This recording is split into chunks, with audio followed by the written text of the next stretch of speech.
The music business tends to hate the in-between.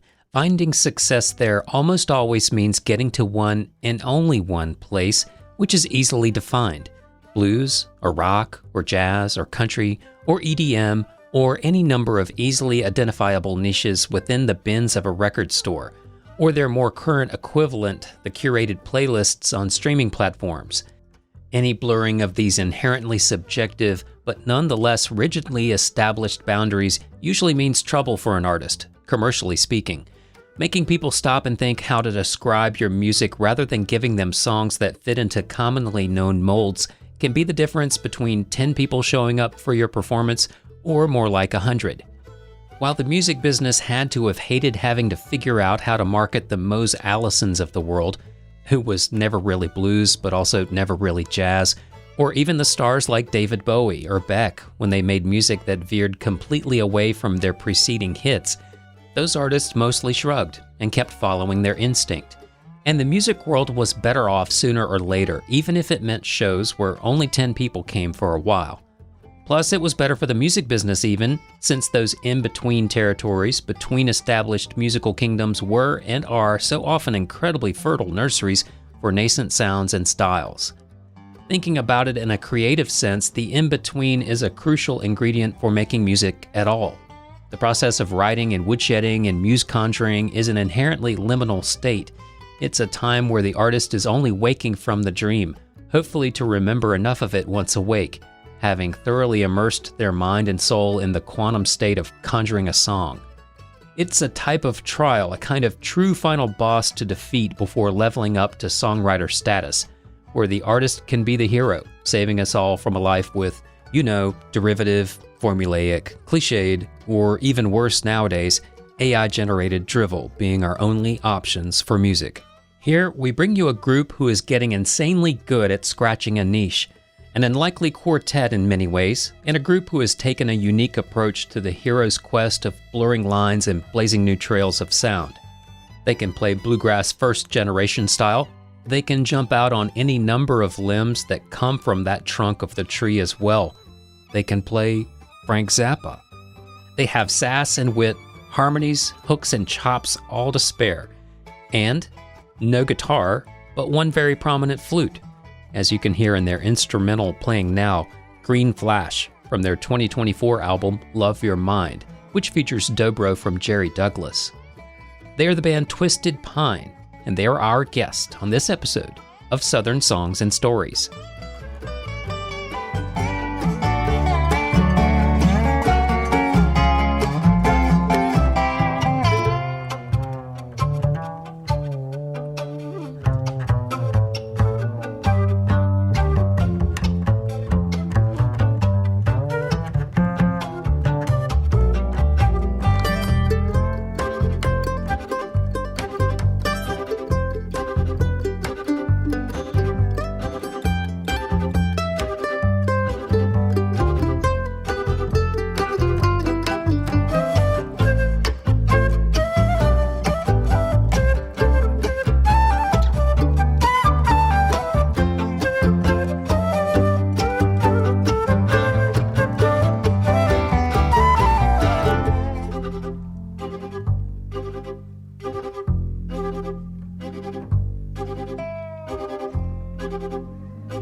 Southern Songs and Stories is a proud part of the lineup at both Public Radio WNCW and Osiris Media, the leading storyteller in music. Follow Southern Songs and Stories wherever you follow podcasts, with more at southernsongandstories.com. You can engage with us on social media. Southern Songs and Stories is on Facebook at Southern Songs and Stories, on Instagram at South Stories, and my YouTube channel is Joe Kendrick NC.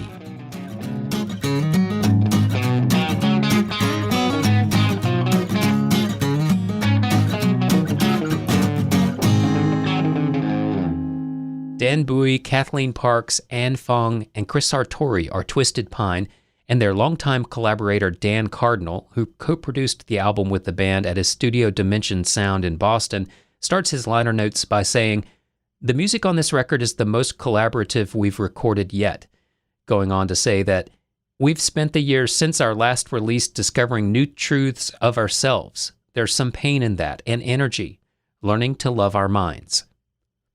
Dan Cardinal is going back a page in the band's history to set the stage for his update on where they are now. And he's right, there has been a good bit for the band to overcome. There's that hero's journey again.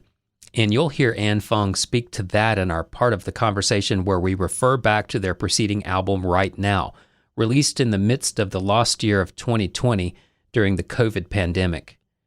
I spoke with the quartet at the 2024 Earl Scruggs Music Festival at the Tryon International Equestrian Center over Labor Day weekend, where they performed for the second straight year. We touched on everything from how the band defines its unique sound, which they describe as their most expansive ever, which is saying a lot if you know anything about how they sounded already. We touch on the liminal space they find themselves in musically, with all its pitfalls and potential, playing live with Swiss Army knife fiddler and pedal master Casey Driessen, and much more straight ahead. As always, there is lots of music mixed in, with several more songs from their third album, Love Your Mind, still to come. You rolling? Okay.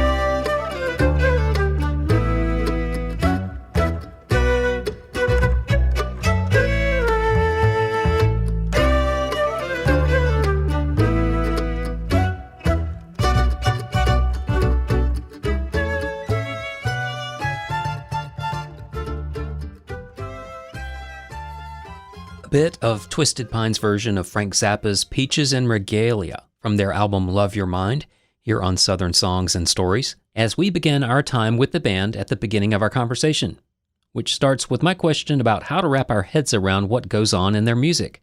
Here's bassist Chris Sartori, followed by lead vocalist and fiddler Kathleen Parks, and mandolinist Dan Bowie. That's such a hard question to answer, because I don't even know if we know, but ultimately, I think fundamentally, we're a band that we all have a lot of individual influences, but we all sort of met under the bluegrass umbrella and have a lot of passion for the music and sort of are rooted there in a lot of ways in sort of like progressive bluegrass, Americana.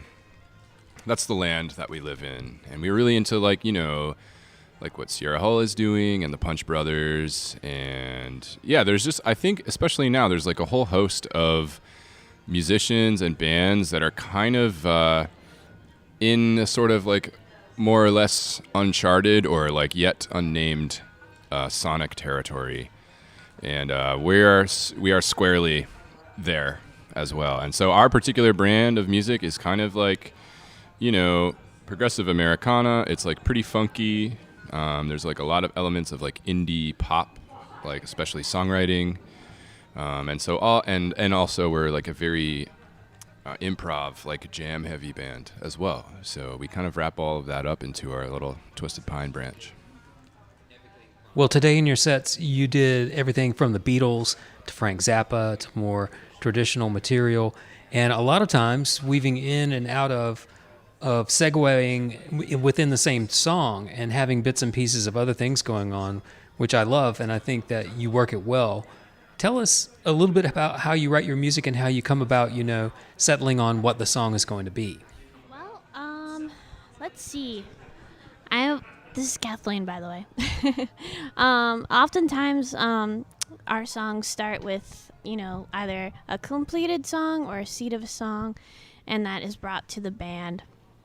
And we start to work on it. We start to see where it's going, and we see what genre almost it wants to live in.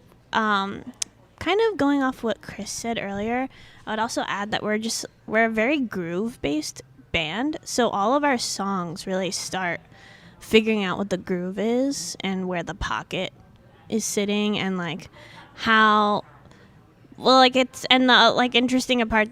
the interesting part about that is that we don't have a guitar, so you have all these melody instruments that are getting really rhythmic except for the bass. So Dan is providing chop, and I'm providing chop on fiddle. Anne's providing chop in her flute way too, and we kind of go around trading that back and forth. So with the songwriting process, it's very much we figure out what the groove is, try to all of our melodies, I try to write really vibrant, memorable melodies as best I can, and I feel like that's kind of where the songwriting starts. And then with shows, we see how the audience reacts to it.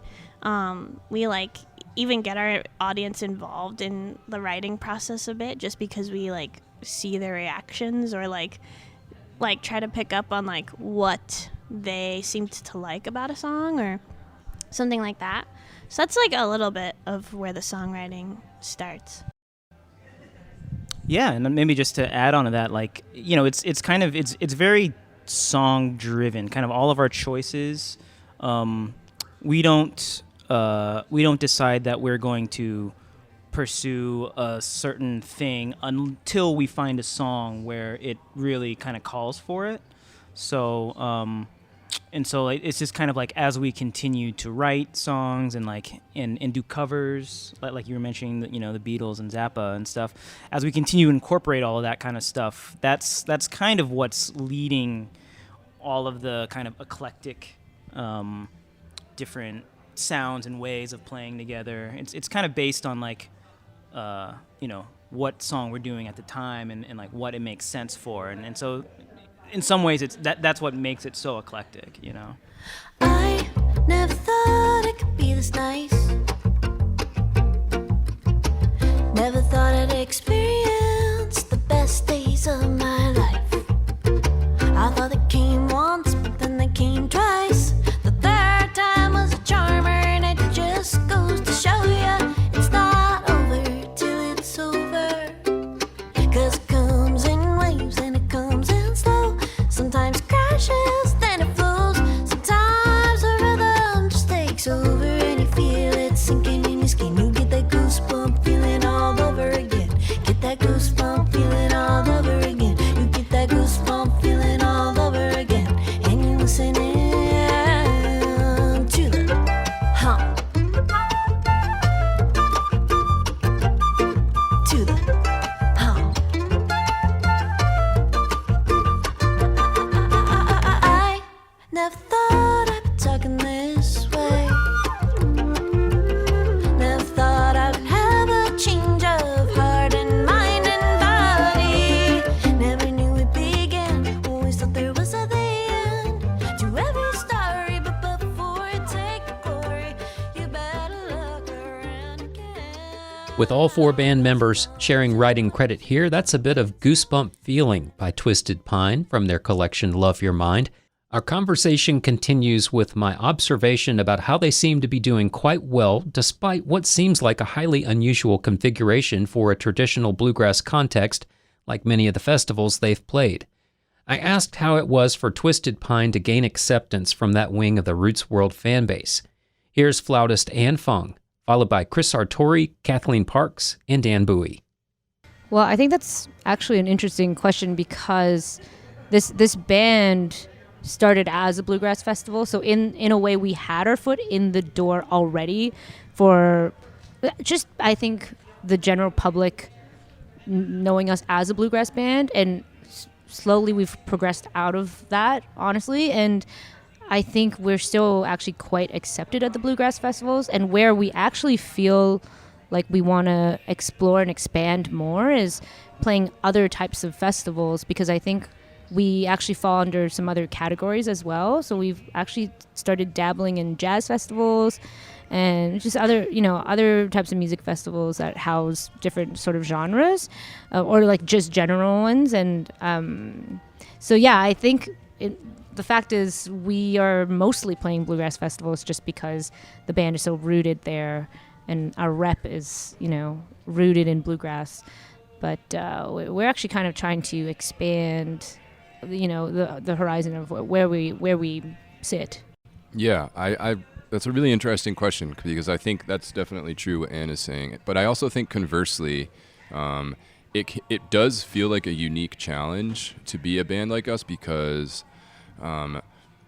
so often people don't know what to do with us, or like we exist in this kind of like, it almost feels liminal, or like people just don't know where to place us. And I think that it takes longer for a band like that to sort of like get rooted and get traction behind it, because there isn't the road hasn't been cleared yet in the same way. Whereas if you're like, a traditional bluegrass band, or like people can, instantly put a title and a name on you, then there's like a lane that that you can follow. Whereas we are kind of like charting our own course. And I think there can be this sort of like unique type of friction for bands like us in that way. I would also add, I think one reason why we have been in this Americana bluegrass world for as long as we've been, which is a lovely place to be, we've all like studied this music in our own ways. And so, like you mentioned earlier about our set, how we like do have a little bit of tradition, then we like make the jump and play Zappa and then play our own songs. We do love this traditional music. We love like those grooves are very much in the sound and have inspired some of the songwriting as well. So we love to pay homage to the greats and play some of those traditional songs for our audience. In our own way, because we know they'll like the song, and it also help us connect to them as well, which that's what we want to be doing. So, and usually at the end of a set, people are like, it's really nice to talk to the fans afterwards, because they're like, I didn't know what I was gonna see today, but I'm so glad I came, and it's like, that's what keeps, the trajectory going, which has been really nice. I think on your website, Love Your Mind, your album is described as a more expansive sound than ever. And that's saying a lot based on what I already know about Twisted Pine. So give us some insight into Love Your Mind. Yeah, I mean, in some ways, Love Your Mind is the first record that we really, as a four-piece, as this configuration, really have been able to put out, with the benefit of having spent a few years together playing, being out on the road, and kind of just all of the songs kind of bear out of that experience and time together, the last couple of years since our last record, which was in 2020. So in that time, we've been, out there a lot, like you said, and yeah, it's just that's kind of the sound of Love Your Mind. It's a more collaborative writing process than like our other albums, and in that way, it kind of has its own like eclecticism, but also it's like kind of sometimes like we also with this album we tried to like kind of pare down and really just get to the heart of some of the songs. So tried to be a little more concise on some songs, and some songs more expansive, and some songs kind of like, oh, maybe this one doesn't need to be super eclectic or complicated or fancy or anything. It's just a straightforward song, and we just try to make it as good as we can. So kind of all of that kind of stuff kind of goes into this album, and it's like it's a very rich. It feels very rich for us, having made it, and like there's a story behind every song, and and so we just that's kind of how we got to that point. I think in a way it's also our most cohesive record, even though it's quite experimental. I think there is a sort of like settling that happened in the recording of this most recent record that feels like we're happy with the way it represents us. Yeah, it almost feels like throughout our time of touring and playing together, the way we talk about how we genre hop, I feel like on this record, when we genre hop, we do it completely as a unit, and like in that genre, it feels very like we're working together very much like glue, so that the listener doesn't have to do any guessing about what they're listening to. They're just listening to it and enjoying it, and I feel like that feels really exciting, and I feel like we're like really finding our sound. I would much rather release a record in 2024 than 2020. Yeah. So how much of a bummer was it to have that 2020 COVID and everything, and then you've got a new record? How did that affect things? Well, it was funny for me because I had literally just joined the band, and we went into the studio thinking we're gonna, we did record a record with like this new formation with me on flute, and COVID was hitting, and I remember Justin Trudeau's wife got COVID, and I was like, I better skedaddle because they're gonna close the borders. Yeah, we were literally in the studio like mixing the record. Yeah, and it was the last day of recording, and I was like, I'm just gonna leave you guys. So I think I did get all my parts down. I submitted all my parts to the class, but it was tough. And then because technically, when you look at it on paper, we've been a band like this for 5 years, but there was a few years in there where we weren't actually playing, but we were collaborating from different countries. So I was in Canada, and we had a lot of experimental kind of projects going where we would use like green screen to green screen me into the band, like having like online videos. And then we actually did a show at the border for our album release.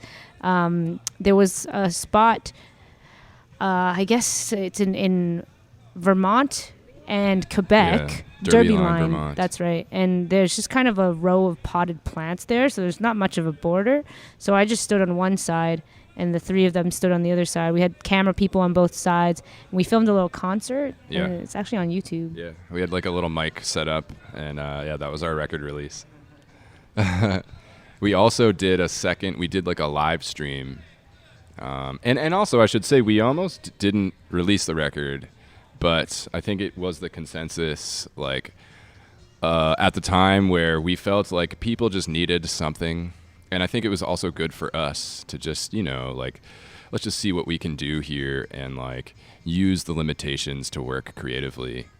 So that was, like, one crazy idea, was the border idea. But the other thing that we did was a live stream where the three of us, Dan, Kat, and I, went to a venue out in Northampton where our record label is based, and we filmed a set of music just as a trio, but we left space for where Anne would be. And then we sent it to Anne. And like she was saying about the green screen, she recorded herself playing with us, and then we pieced them together, and it was quite seamless. Like you can't really actually tell. I would much rather release a record in 2024 than 2020. So how much of a bummer was it to have that 2020 COVID and everything, and then you've got a new record? How did that affect things? Well, it was funny for me because I had literally just joined the band. And we went into the studio thinking we're going to, we did record a record with like this new formation with me on flute. And COVID was hitting, and I remember Justin Trudeau's wife got COVID. And I was like, I better skedaddle because they're going to close the borders. Yeah, we were literally in the studio like mixing the record. Yeah, and it was the last day of recording, and I was like, I'm just going to leave you guys. So, I think I did get all my parts down. I submitted all my parts to the class, but it was tough. And then, because technically, when you look at it on paper, we've been a band like this for 5 years, but there was a few years in there where we weren't actually playing, but we were collaborating from different countries. So I was in Canada, and we had a lot of experimental kind of projects going where we would use like green screen to green screen me into the band, like having like online videos. And then we actually did a show at the border for our album release. There was a spot, I guess it's in Vermont and Quebec. Yeah, Derby Line, Vermont. That's right. And there's just kind of a row of potted plants there, so there's not much of a border. So I just stood on one side, and the three of them stood on the other side. We had camera people on both sides, and we filmed a little concert. Yeah. And it's actually on YouTube. Yeah, we had like a little mic set up, and that was our record release. We also did we did like a live stream. And also I should say we almost didn't release the record, but I think it was the consensus like at the time where we felt like people just needed something. And I think it was also good for us to just, like, let's just see what we can do here and like use the limitations to work creatively. So that was like one crazy idea, was the border idea. But the other thing that we did was a live stream where the three of us, Dan, Kat, and I, went to a venue out in Northampton where our record label is based, and we filmed a set of music just as a trio, but we left space for where Anne would be. And then we sent it to Anne, and like she was saying about the green screen, she recorded herself playing with us, and then we pieced them together, and it was quite seamless. Like you can't really actually tell. Still to come, more crazy ideas that paid off for Twisted Pine. Maybe even crazier than staying up after midnight on a regular basis. Nothing good happens after midnight unless you're picking till dawn. And even then you lose time and sleep. You forget you gotta brush your teeth just to pick a country song. Well, I've been here at this bluegrass festival since early this morning. I've been standing on my feet and begging in the sun. She is coming up from behind the tree line, and I guess it's time to hit the hay, saying my day is done. But all that late night good times calling, even though my eyelids wanna hit the floor, and my inner voice says let's party, and the second wind growls up, baby, it's time for more. Nothing good happens after midnight unless you're picking till dawn. And even then you lose time and sleep. You forget you gotta brush your teeth just to pick a country song.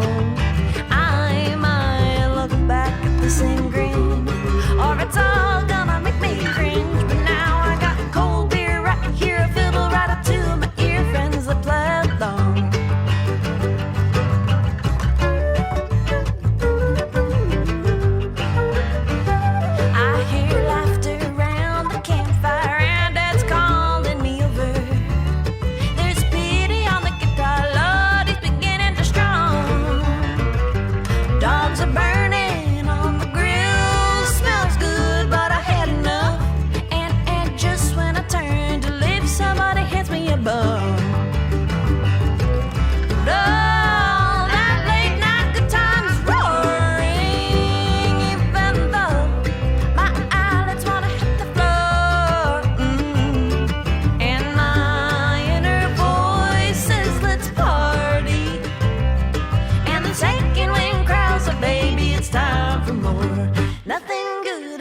After midnight, unless you're picking a dawn, and even then you lose time and sleep. Perhaps they're oversharing, but I find it hilarious. That's an excerpt of After Midnight, Nothing Good Happens by Twisted Pine from their album Love Your Mind, leading us towards the conclusion of our time with the band at Scruggs Fest. The Earl Scruggs Music Festival is a weekend-long celebration of the music and legacy of the event's namesake, and as a rule, is ripe with on-stage collaborations. Festival host Jerry Douglas, for example, is all over both stages all weekend, playing in his own Flatt & Scruggs tribute band, the Earls of Leicester, playing solo, and playing with any number of other artists. Another artist who could legit sport a plays well with others tattoo is Casey Driessen, the Grammy-nominated fiddle wizard, whose all-star pickup band dubbed Casey Driessen's Red Shoe String Jam wrapped up the festival with one of its most well-received performances. Casey played with Twisted Pine during their set as well, and we pick up here with my question asking whose idea it was to bring him on with them. You know, I actually got to hang out with Casey Driessen for the first time, like, this summer, at the Mike Block String Camp, where we both were. I was teaching, and Casey was doing some master classes there, and I was down in Florida. And then again, I saw him at Gray Fox Bluegrass Festival, and we shot a little video there of, like, some triple fiddle, actually, with Daryl Anger as well. And so I was like, I don't even know who set that up, but I'm so glad that they did. I think we got to shout out our manager here, Lynn Bertrand. Yeah, Lynn Bertrand. Who also had the idea of, she always has the crazy ideas, and she was the one who was like, you guys should drive to the border and do a set there. And yeah. We're like, really? Yeah. So yeah, I think it was Lynn's, or I think Lynn had the idea and set it up, but and we've just Kathleen been had so that busy connection. that just a couple days ago that I was like, oh, Casey's going to be sitting in with us. This is fantastic. Yeah. Honestly, it's like a great reason to finally see your other musician friends at festivals, because you're usually both so busy that, like, you're just passing each other by the whole day. So it was great to play 3 songs with him, and he just brought his magic, like, to all of the songs. And he was such a good fit. I hope we get to just do that. yeah, it was epic. And I feel like we're like, some people call us like a bluegrass string band vibe sometimes, but like that also like brought the strings to the next level. Also the pedals, like, we're such pedal heads in this band, and Casey also is. And I think, I mean, even before the set, like, he was showing me his power supply, because we got on that conversation. But I think that's like another thing That's a special level of nerddom, is the power supply. The power supply is next level for Yeah. sure. But I was having a nice chat with Casey about that.